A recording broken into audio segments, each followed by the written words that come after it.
కేసీఆర్ గారు వారి పేరు ఎంక్వైరీలో వచ్చిందనో లేదంటే ఏ స్కామ్లో ఉన్నదో అని బాధపడడంలో అర్థం లేదు అని నా భావన. ఎందుకంటే అంతా మీరే చేశారు అనేది అన్ని డిపార్ట్మెంట్లో మినిస్ట్రీస్ ఉన్నారు, తర్వాత వివిధ డిపార్ట్మెంట్స్ ఉన్నాయి, అన్నిట్లలో కూడా మీ ప్రమేయం లేకుండా ఏది జరిగినట్టుగానైతే ఇన్ని ఎంక్వైరీస్లో చూస్తుంటే ఎక్కడ కూడా అంతా మీరే అయినారనేది చర్చ.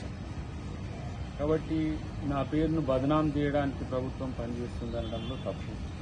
ఎందుకంటే ఆయా శాఖల మంత్రులే వాళ్ళకి కూడా ఏమీ తెలియకుండా జరిగిన సంఘటనలు భవిష్యత్తులో తెలుస్తాయి.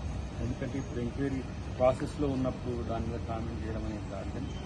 సో మీకు చేయకపోయినా సరే ఎలాంటి చెడ్డ పేరు తేవాలని ప్రయత్నం ప్రభుత్వం చేయదు.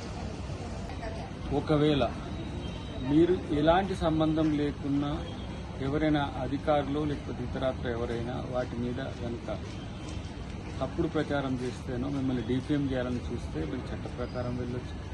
ప్రభుత్వం కూడా వారి పట్ల కఠినంగానే ఉంటుంది. కాబట్టి ఎవరినో ముద్దాయిలుగా చేయడానికి ఎంక్వైరీ కాదు, వాస్తవాలు తెరవాలి. అన్నిటికంటే ముఖ్యంగా నిజం తెలుసుకోవాలనేది ప్రజల కోరిక. కాబట్టి ఈ అవినీతి అక్రమాలే కాదు, పెద్ద ఎత్తున వ్యవస్థను భ్రష్టు పట్టించే ఒక పరిస్థితి గతంలో జరిగిందనేది ఈ ప్రభుత్వం యొక్క భావన. కాబట్టి వాటిని అన్నింటినీ బయటికి రానివ్వండి. ఇప్పుడే వాటిని ఏదో బెదిరించే విధంగానో లేకపోతే వాటిని కంటిన్యూ కాకుండా చేసే విధంగా అబ్స్టాకిల్ చేయకుండా ఏ అంశంలోనైనా మీకు నష్టం జరిగే విధంగా ఉంటే మీరు ఏ విధమైన కార్యక్రమం తీసుకున్న నష్టం లేదు. ఎవరైతే చేసే వాళ్ళ పట్ల చేసే వాళ్ళను కించపరిచే విధంగా మాట్లాడేదనేది తప్పు.